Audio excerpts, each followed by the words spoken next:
నమస్తే, నేను మీ రవికిరణ్ శర్మ వేలూరి. ఈ రోజున పంచాంగము మరియు రాశి ఫలాలు చెప్పడం జరుగుతోంది. ఈ 29వ తేదీ స్థిరవారము. ఈరోజు విశేషం స్థిరవారం కాబట్టి ఆ యొక్క విష్ణుమూర్తి అనుగ్రహం కలగాలనే ఉద్దేశంతో విష్ణుమూర్తి ప్రార్థనతో ప్రారంభం చేస్తున్నాను. శ్రియకాంతాయ కళ్యాణ నిధయే నిధయేద్ధినాం శ్రీవేంకట నివాసాయ శ్రీనివాసాయ మంగళం. కళ్యాణాద్భుతగాత్రాయ కామితార్థప్రదాయినే శ్రీమద్వేంకటనాథాయ శ్రీనివాసాయ మంగళం. ఈ రోజున 29వ తేదీ శ్రీ క్రోధినామ సంవత్సరము, ఉత్తరాయణము, గ్రీష్మ ఋతువు, జ్యేష్ఠమాసము, కృష్ణపక్షము, తిథి అష్టమి తిథి. ఈరోజు మధ్యాహ్నం 3:47 వరకు అష్టమ తిథి ఉన్నది. నక్షత్రము ఉత్తరాభాద్ర నక్షత్రము. ఉదయం 10:43 వరకు ఉత్తరాభాద్ర నక్షత్రము. తదుపరి రేవతి నక్షత్రం ఉన్నది. అమృత గడియలు ఉదయం 6:20 నుంచి 7:50 వరకు అమృత గడియలు ఉన్నవి. అలాగే ఈరోజు రాహుకాలము ఉదయం 9 గంటల నుంచి 10:30 వరకు రాహుకాలం ఉన్నది. యమగండము మధ్యాహ్నం 1:30 నుంచి 3 గంటల వరకు యమగండ కాలం అనేది ఉన్నది. గులిక కాలము ఉదయం 6 గంటల నుంచి 7:30 వరకు ఉన్నది. ఉదయం దుర్ముహూర్తము 5:30 ప్రారంభమై 7:20 వరకు దుర్ముహూర్తం ఉన్నది. వర్జము రాత్రి 10:06 ప్రారంభమై 11:29 వరకు వర్జం ఉన్నది. ఈ రోజున భైరవాష్టమి చాలా విశేషము. అష్టమి అంటేనే కష్ట నష్టాలు అనుకుంటూ ఉంటారు చాలామంది, కానీ అష్టమి తిథికి చాలా విశిష్టత ఉన్నది.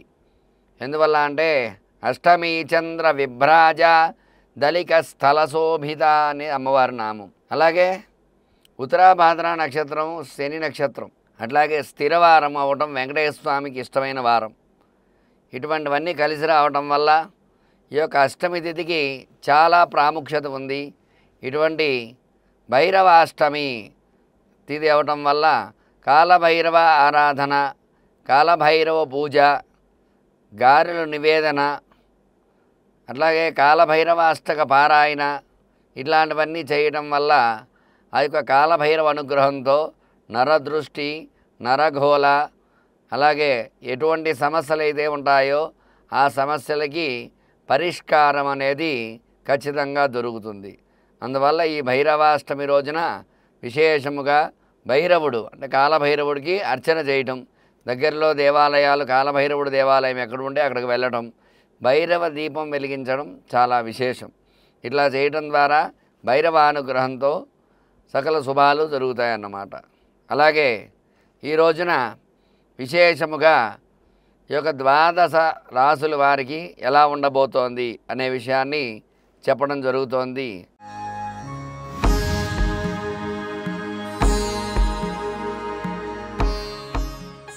మేషరాశి వారికి ఎలా ఉండబోతోంది ఆ విషయం చెప్తున్నా.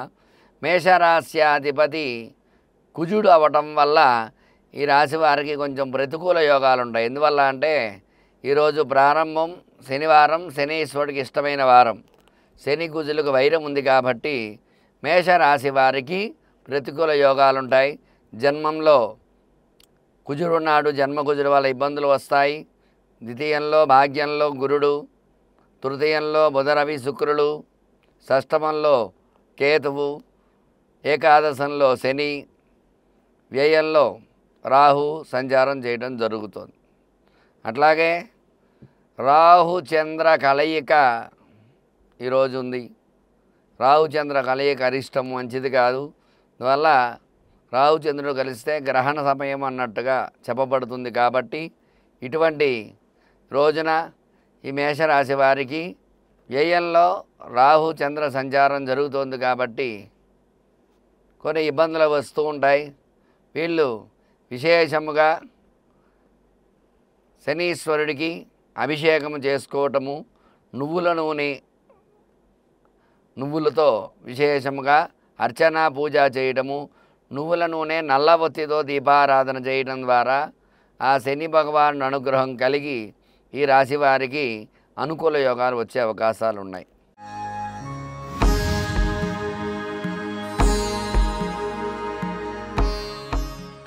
వృషభ రాశి వారికి ఏ రకంగా ఉండబోతోందంటే, ఈ రోజున వృషభ రాశ్యాధిపతి శుక్రుడు శని మిత్రులే కాబట్టి శనివారం ఈ రాశి వారికి అనుకూలంగా ఉంటుంది.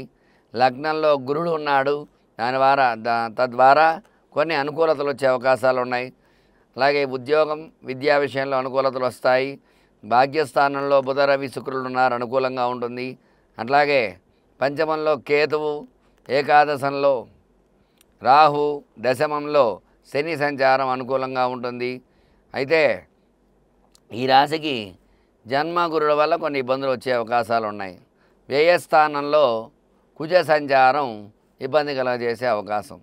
అందువల్ల వీరు శుక్రుడికి కుజుడు శత్రువు కాబట్టి వీళ్ళు మంగళవారాన్ని మా యొక్క విశేషమైనటువంటి కుజుడికి అర్చన చేసుకోవటము, అట్లాగే సుబ్రహ్మణ్య ఆరాధన చేయటం వల్ల సుబ్రహ్మణ్య స్వామికి అర్చన చేయటం ద్వారా అనుకూల యోగాలు వచ్చే అవకాశాలు ఉన్నాయి.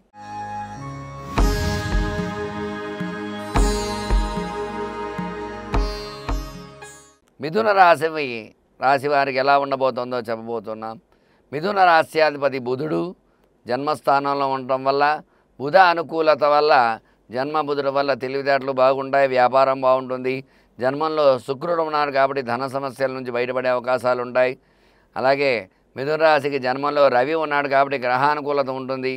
అట్లాగే ఏకాదశంలో కుజ సంచారము, వ్యయస్థానంలో గురుడు ఉన్నాడు కాబట్టి గురుబలం కొంచెం తక్కువగా ఉంటుంది. తద్వారా పనులు ఆలస్యంగా అవడం జరుగుతుంది. త్వరితగతిన అయ్యే అవకాశాలు తక్కువ ఉంటాయి ఈ రోజున. అలాగే శని అనుకూలంగా ఉన్నాడు, నవమ స్థానంలో. దశమ స్థానంలో రాహు అనుకూలంగా ఉన్నాడు, రాహుతో చంద్రుడు అనుకూలంగా ఉన్నారు. వల్ల వీళ్ళకి వచ్చి ఇబ్బంది అంటూ చెప్పదగిన గ్రహం అంటే ఏమిటంటే వ్యయస్థానంలో గురుడు. అందువల్ల వీళ్ళు ఈ యొక్క శనివారం రోజున దత్తాత్రేయ స్వామి దర్శనం చేసుకోవటము, దత్త కవచాన్ని పారాయణ చేయడం ద్వారా గురుబలం చేకూరి తద్వారా అనుకూలతలు వచ్చే అవకాశాలు ఉంటాయి.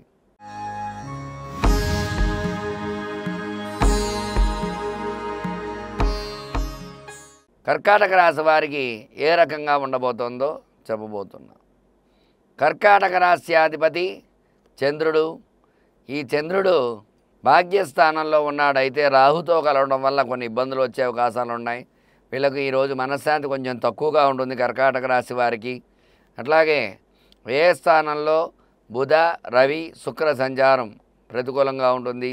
చంద్రుడు అందరికీ మిత్రుడే కాబట్టి ఈ రోజున గ్రహానుకూలతలు ఇబ్బంది లేకుండానే ఉంటాయి. అయితే కర్కాటక రాశికి అష్టమ శని వల్ల కొన్ని ఇబ్బందులు వస్తాయి, అనారోగ్య సమస్యలు వచ్చే అవకాశాలు ఉన్నాయి.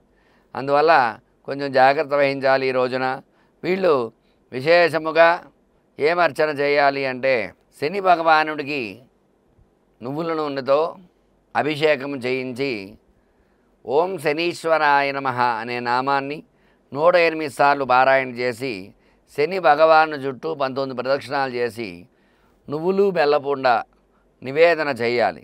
చేసినట్లయితే వాళ్ళకి ఈరోజు అనుకూలతలు వచ్చే అవకాశాలు ఉన్నాయి. అలాగే వ్యయస్థానంలో బుధ రవి శుక్ర సంచారం వల్ల కొన్ని చిన్న ఇబ్బందులు వచ్చే అవకాశాలు ఉన్నాయి, ధన సమస్యలు వచ్చే అవకాశాలు ఉన్నాయి. తగు జాగ్రత్త వహించడం మంచిది.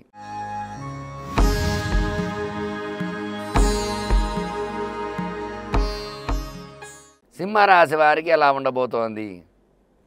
భాగ్యస్థానంలో కేతువు, సింహరాశి అధిపతి రవి కాబట్టి ఈ రోజున ఈ యొక్క శనివారం అవటం వల్ల శని రవిలకి వైరం ఉండడం వల్ల ఈరోజు కొంచెం ప్రతికూల పరిస్థితులు వచ్చే అవకాశాలు ఉన్నాయి. ఎందువల్ల అంటే శని భగవానుడికి రవి భగవానుడికి ఇద్దరికి వైరం ఉంది. తద్వారా ప్రతికూల యోగాలు వచ్చే అవకాశాలు ఉన్నాయి. వారాధిపతి శనీశ్వరుడు కాబట్టి ఆయనకి బలం ఎక్కువగా ఉంటుంది. తద్వారా ఈ సింహరాశి వారికి ప్రతికూల యోగాలు ఉంటాయి. అయితే ఈ అనుకూలత కలగాలంటే ఈ యొక్క సింహరాశి వారు లక్ష్మీ నృసింహ కవచాన్ని పారాయణ చేసి లక్ష్మీ నరసింహస్వామి దర్శన చేసుకోవటం, లక్ష్మీ నరసింహ స్తోత్రంతో పూజ చేయడం ద్వారా అనుకూల యోగాలు వచ్చే అవకాశాలు ఉన్నాయి. మిగతా గ్రహాలన్నీ ఈ రాశికి అనుకూలంగానే ఉన్నాయి. సప్తమంలో సింహరాశికి శని ఏర్పడ్డాడు.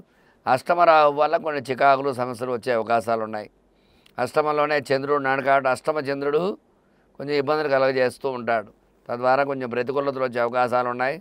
వీళ్ళు అష్టమ రాహు అష్టమ చంద్రుడు ఇబ్బందులు కాబట్టి రాహుకి మినుములు, చంద్రుడికి బియ్యము దానం ఇవ్వడం ద్వారా అనుకూల పరిస్థితులు వచ్చే అవకాశాలు ఉన్నాయి.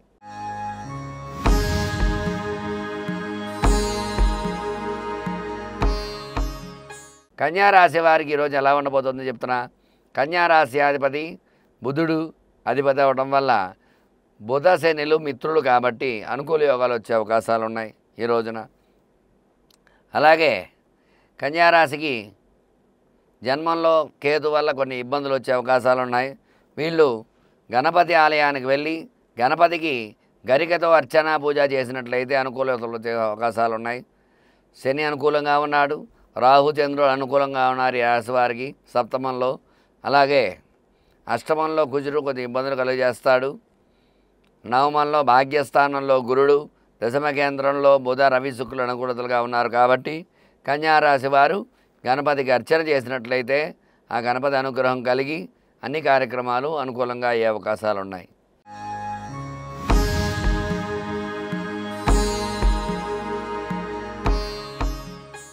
తులారాశి వారికి ఎలా ఉండబోతుందో చెప్పబోతున్నా. తులారాశి అధిపతి శుక్రుడు ఈ యొక్క శని భగవానుడికి మిత్రుడు కాబట్టి ఈ యొక్క తులారాశి వారికి అనుకూలతలు వచ్చే అవకాశాలు ఉన్నాయి. ఈ రోజున పంచమంలో శని, షష్టమంలో రాహు చంద్రుడు, అలాగే సప్తమంలో కుజుడు, అష్టమ గురుడు వల్ల కొంచెం ఇబ్బందులు ఉన్నాయి. గురుబలం తక్కువగా ఉంటుంది కాబట్టి వీళ్ళు దక్షిణామూర్తి స్తోత్రాన్ని పారాయణ చేసి దక్షిణామూర్తికి విశేషంగా అర్చన పూజ చేయడం ద్వారా అనుకూలతలు వచ్చే అవకాశాలు ఉన్నాయి. శివాభిషేకం చేసుకున్నట్లయితే తులారాశికి అనుకూలతలు వచ్చే అవకాశాలు ఉంటాయి.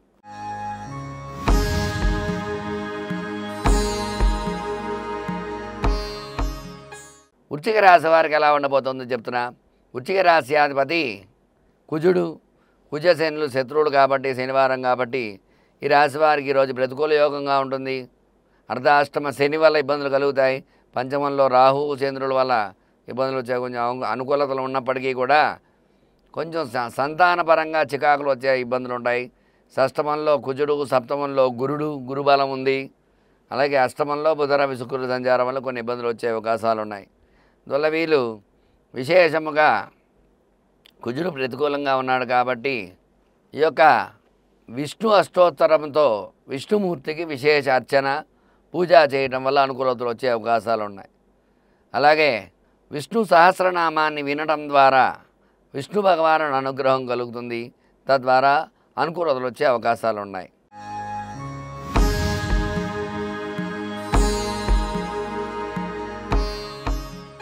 ధనురాశి వారికి ఎలా ఉండబోతుందో చెప్తున్నా. ధనురాశి అధిపతి గురుడు. ఈ యొక్క గురుడు షష్ఠ స్థానంలో ఉన్నాడు కాబట్టి అనుకూలంగా ఉన్నాయి. అలాగే అర్ధాష్టమ రాహు చంద్రుడు వల్ల కొంచెం ఇబ్బందులు ఉన్నాయి. అలాగే తృతీయ స్థానంలో శని అనుకూలంగా ఉన్నాడు.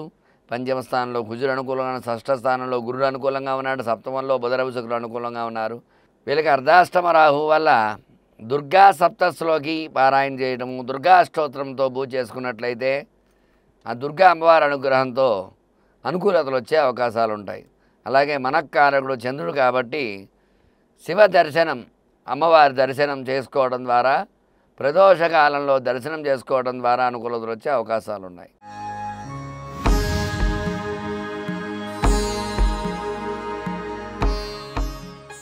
మకర రాశి వారికి ఎలా ఉండబోతుందో చెప్తున్నా. మకర రాశి అధిపతి శని. ఈ శని భగవానుడు అనుకూలంగా ఉన్నాడు. కుంభంలో శని ఏలినాడు శని ప్రభావం తగ్గుతుంది. అట్లాగే తృతీయంలో రాహుకేతువులు, అర్ధాష్టమ కుజుల వల్ల ఇబ్బందులు వచ్చే అవకాశాలు ఉన్నాయి. పంచమంలో గురుడు అనుకూలంగా ఉన్నాడు.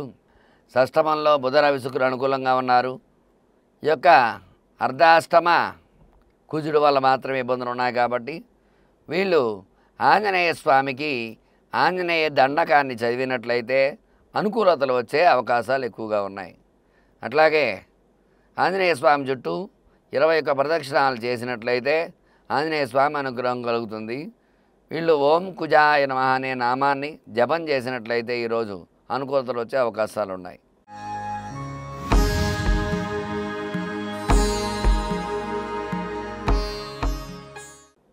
కుంభరాశి వారికి ఎలా ఉండబోతుందో చెప్తున్నా. కుంభరాశి అధిపతి శని జన్మస్థానంలో ఉన్నాడు. భాగ్యస్థానంలో రాహుచంద్రులు అనుకూలంగా ఉన్నారు. తృతీయ స్థానంలో కుజుడు, అర్ధాష్టమ గురుడు వల్ల కొన్ని ఇబ్బందులు వస్తున్నాయి. జన్మ శని గురుడు, అష్టమ కేతు వల్ల మాత్రం ఇబ్బందులు ఉన్నాయి. కాబట్టి ఈ యొక్క కుంభరాశి వారు ఈ యొక్క శని భగవానుకు అనుకూలమైన రోజు కాబట్టి శనీశ్వరుడు చుట్టూ 19 ప్రదక్షిణాలు ఓం శనీశ్వరాయ విద్మహే ఛాయాపుత్రాయ ధీమహి తన్నో మందః ప్రచోదయాతు అనేటువంటి గాయత్రి చెప్పుకుని 19 సార్లు జపం చేసి 19 ప్రదక్షిణాలు చేసినట్లయితే శని భగవానుడు అనుగ్రహం కలుగుతుంది. శని భగవానుడికి విశేషంగా నువ్వులు, అలాగే గురు భగవానుడికి శనగలు, కేతు భగవానుడికి ఉలవలు సమర్పించినట్లయితే అనుకూల యోగాలు వచ్చే అవకాశాలు ఉన్నాయి.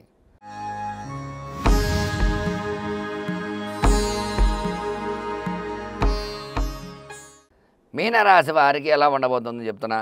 మీనరాశికి జన్మ రాహు వల్ల ఇబ్బందులు వచ్చే అవకాశాలు ఉన్నాయి. జన్మంలో చంద్రుడు, జన్మంలో రాహు ఉండడం వల్ల ఇబ్బందులు వచ్చే అవకాశాలు ఉన్నాయి. అలాగే ద్వితీయ స్థానంలో కుజుడు, తృతీయంలో గురుడు, అర్ధాష్టమ బుధ రవి శుక్రులు ఉన్నారు. అలాగే వ్యయస్థానంలో శని సంచారం కొన్ని ఇబ్బందులు కలగజేసే అవకాశాలు ఉన్నాయి. అయితే ఈ యొక్క మీనరాశి గురుడు అవటం వల్ల మీనరాశి వారికి కొన్ని అనుకూలతలు వచ్చే అవకాశాలు ఉన్నాయి, కొన్ని ప్రతికూలతలు కూడా ఉన్నాయి. జన్మరాహు వల్ల చికాకులు సమస్యలు వస్తాయి. కాబట్టి అమ్మవారి యొక్క దేవీ కవచాన్ని విన్నట్లయితే, అమ్మవారికి కుంకుమ అర్చన చేసినట్లయితే ఈ రాశి వారికి ఈరోజు అనుకూలతలు వచ్చే అవకాశాలు ఉన్నాయి. చూసారు కదండి, ఈ రోజున ద్వాదశ రాశుల వారికి ఎలా ఉండబోతుంది, అలాగే ఈరోజు పంచాంగము ఏ రకంగా ఉండబోతోందో చూసారు కదండి. నేను చెప్పినట్టుగా ఈ యొక్క పరిహారాలు చేసుకున్నట్లయితే చక్కగా నవగ్రహ అనుకూలతలు కలిగి తద్వారా మీ సమస్యల నుంచి బయటపడి అనుకున్నటువంటివన్నీ నెరవేరే అవకాశాలు ఉన్నాయి. కాబట్టి చక్కగా నేను చెప్పినవన్నీ రెమెడీస్ పాటించి ఆ దైవ అనుగ్రహాన్ని పొందకోరుచున్నాను. నేను మీ రవికిరణ్ శర్మ, జ్యోతిషరత్న అవార్డు గ్రహీత. నమస్కారం. ధర్మం, మర్మం, శాస్త్రం, స్తోత్రం ఇలాంటి మరెన్నో విషయాల గురించి తెలుసుకోవడానికి సబ్స్క్రైబ్ చేసుకోండి ఆధాన్ ఆధ్యాత్మిక.